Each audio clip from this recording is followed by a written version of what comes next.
Welcome to SL education. इस video में हम करने जा रहे हैं एक्सरसाइज 3.2 का question number 1 part 5th and 6th। तो स्टार्ट करते हैं पार्ट 5th से।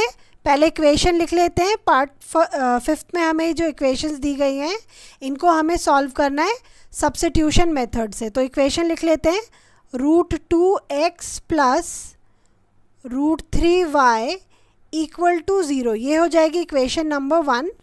यहाँ इक्वेशन नंबर 1 से हम x की वैल्यू निकाल लेते हैं। तो हम लिखेंगे √2x इक्वल टू, हम √3y को ले जाएंगे राइट हैंड साइड, हो जाएगा माइनस √3y। अब हमें यहाँ पे सिर्फ x चाहिए तो हम √2 को भी राइट हैंड साइड ले जाएंगे और ये राइट हैंड साइड में जाके हो जाएगा डिवाइड, क्योंकि यहाँ पे ये मल्टीप्लाई हो रहा है। ओके तो हमें अब ये जो x की वैल्यू है उसको इक्वेशन नंबर 2 में पुट करना है और इसी को हम सब्स्टिट्यूशन मेथड करते हैं। हम x की वैल्यू सब्स्टिट्यूट करेंगे इक्वेशन नंबर 2 में।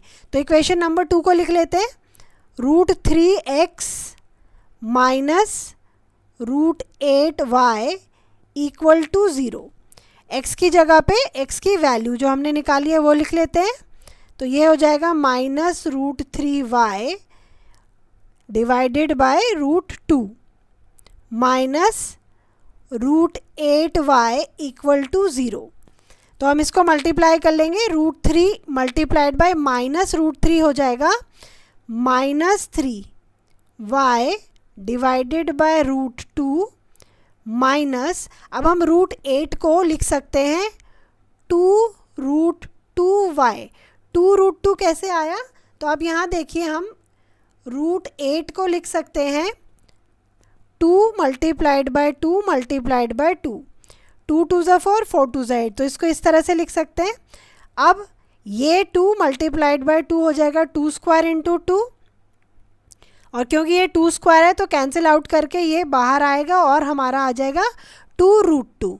तो इसकी जगह पे हम ये लिख सकते हैं। आगे करते हैं।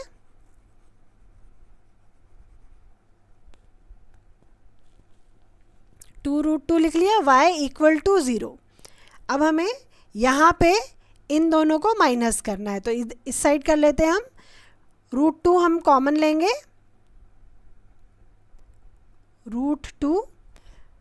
√2 नीचे है तो minus 3y as it is आ जाएगा minus 3y।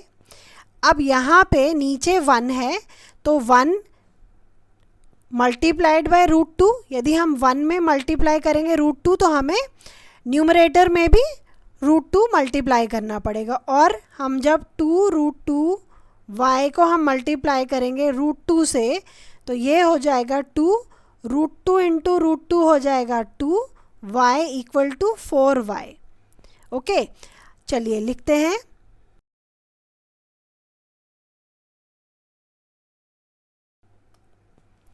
Minus 4y equal to 0। अब यहाँ पे हम क्रॉस मल्टीप्लाई करेंगे तो √2 चला जाएगा मल्टीप्लाइड बाय 0। तो ये हो जाएगा minus 3y minus 4y, minus minus plus तो हो जाएगा minus 7y equal to 0 multiplied by √2। तो हो जाएगा माइनस 7y इक्वल टू 0। अब ये जो माइनस 7 है इसको हमें राइट हैंड साइड ले जाना है तो आ जाएगा y इक्वल टू 0 माइनस 7, और 0 माइनस 7 का वैल्यू हो जाएगा 0। तो हमारा यहाँ पे y की वैल्यू हमें मिल गई। अब हम y की वैल्यू को पुट करेंगे, जो हमने यहाँ पे x की वैल्यू निकाली थी इसमें ये जो y है उसकी जगह पे हम 0 y की वैल्यू को पुट करेंगे। तो हम लिखते हैं, यहाँ लिख लेते हैं x is equal to minus √3y divided by √2। यहाँ पे हम y की वैल्यू जो 0 हमें मिली है वो ले लेते हैं। तो minus √3 multiplied by 0 divide by √2। तो अब 0 यदि √3 से माइनस √3 से मल्टीप्लाई होगा 0 आ जाएगा, और फर्दर जब 0 डिवाइड होगा √2 से तो इसका आंसर भी 0 आ जाएगा। तो हमें x की वैल्यू मिल गई 0। तो हमारा जो सोल्यूशन है वो ये है कि x की वैल्यू 0 एंड y की वैल्यू 0। तो हम लिख लेंगे x is equal to 0 and y is equal to 0। तो ये पार्ट हमारा सॉल्व होता है। नेक्स्ट पार्ट करते हैं, पार्ट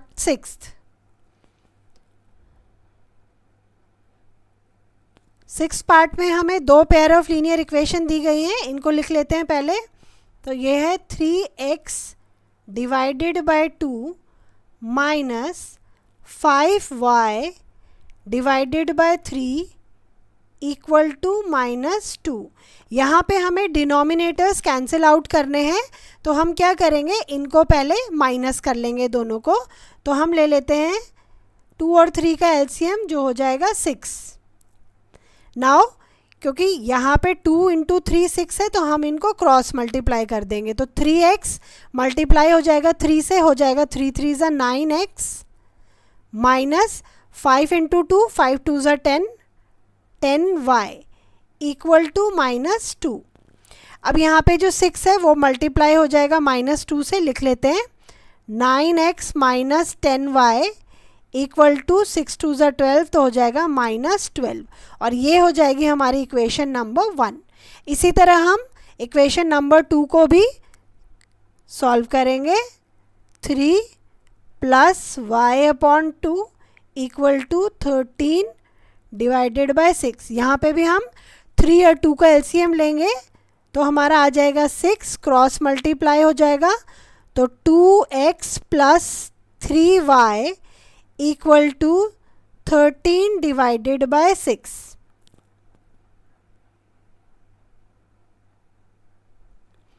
यहाँ पे हम क्रॉस मल्टीप्लाई करेंगे, तो 6 मल्टीप्लाई हो जाएगा। इसको यदि हम 6 को ये क्रॉस मल्टीप्लाई करने की जगह हम इसको यहाँ से राइट हैंड साइड में ले जाके मल्टीप्लाई कर दें, तो हमारा हो जाएगा 2x plus 3y equal to 13 divided by 6 multiplied by 6। तो हमारी जो इक्वेशन बनेगी 2x plus 3y equal to 13। ये हो जाएगी हमारी equation number 2।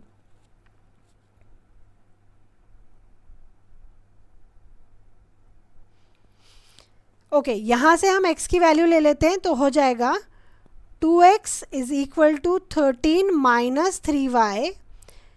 Right hand side जाएगा, माइनस हो जाएगा। अब यहाँ पे x is equal to 13 minus 3y, 2 multiply हो रहा है तो यहाँ पे डिवाइड हो जाएगा। तो अब इस x की वैल्यू को हम इक्वेशन नंबर 1 में पुट कर देंगे। तो लिखेंगे put the value of x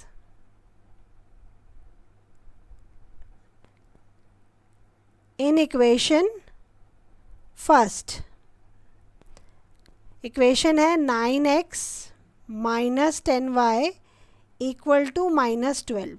तो x की जगह पे हम लिख देते हैं x की वैल्यू, तो हो जाएगा 9 multiplied by 13 minus 3y divided by 2 minus 10y equal to -12। अब इसको मल्टीप्लाई करेंगे तो होगा 19 मल्टीप्लाइड बाय 3। तो हम लिखेंगे 19 3।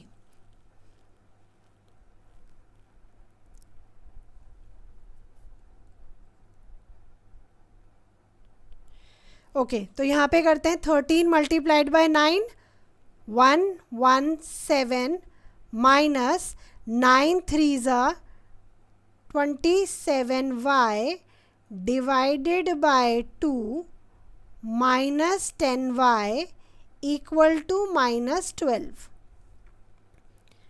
ओके, अब इसमें भी हम क्या करेंगे, ये माइनस हो रहा है तो इन दोनों का कॉमन एलसीएम ले लेते हैं। इसके नीचे मान लीजिए 1 है, तो इसका कॉमन एलसीएम आ जाएगा 2, और 2 के ऊपर जो है न्यूमरेटर वैसे का वैसा लिख लेंगे, माइनस यहाँ पे नीचे 1 है, 1 को मल्टीप्लाइड बाय 2 करेंगे तो 10 को भी मल्टीप्लाइड बाय 2 करेंगे तो आ जाएगा 20y इक्वल टू -12। अब 2 को मल्टीप्लाई करेंगे 12 से तो आ जाएगा, और इन दोनों को हम प्लस कर देंगे तो आ जाएगा 117 माइनस माइनस प्लस, तो आ जाएगा 47y equal to -12। 24, 12 2s are 24. Now minus 47y equal to minus 24, 117 हो जाएगा माइनस 117, तो हो जाएगा 47y equal to minus minus plus हो जाएगा, तो ये हो जाएगा 1 और 2 3 4 एंड 1, ठीक है, 24 34, ठीक है। अब हमारा ये होता है y equal to 141 divided by 47, तो ये 47 से मल्टीप्लाइड डिवाइड हो जाएगा, 47 3 ज़ा 3 7 ज़ा 21, 2 3 4 ज़ा 12, 13 14, यस, तो ये डिवाइड बाय 3। यहाँ पे माइनस माइनस था तो ये आना था माइनस 141, इसको ठीक से लिख लेती हूँ, ये आना था माइनस 141, तो ये दोनों कैंसिल आउट हो जाएंगे, माइनस माइनस कैंसिल आउट हो जाएंगे, तो y की वैल्यू आ जाएगी 3। अब हमें y की वैल्यू को पुट करना है, जो हमने x की वैल्यू निकाली थी उसमें हम y की वैल्यू पुट कर लेंगे और यहाँ से हमारी x की वैल्यू निकल जाएगी। तो इस वाले पार्ट को मैं रब करती हूँ।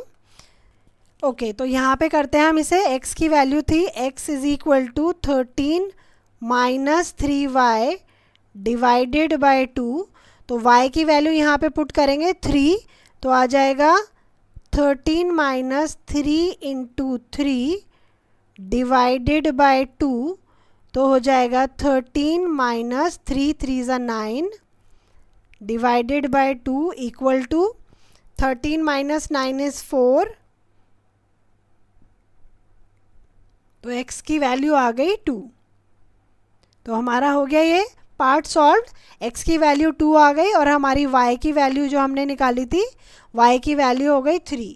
तो ये पार्ट यहाँ कंप्लीट होता है। नेक्स्ट क्वेश्चन करेंगे नेक्स्ट वीडियो में।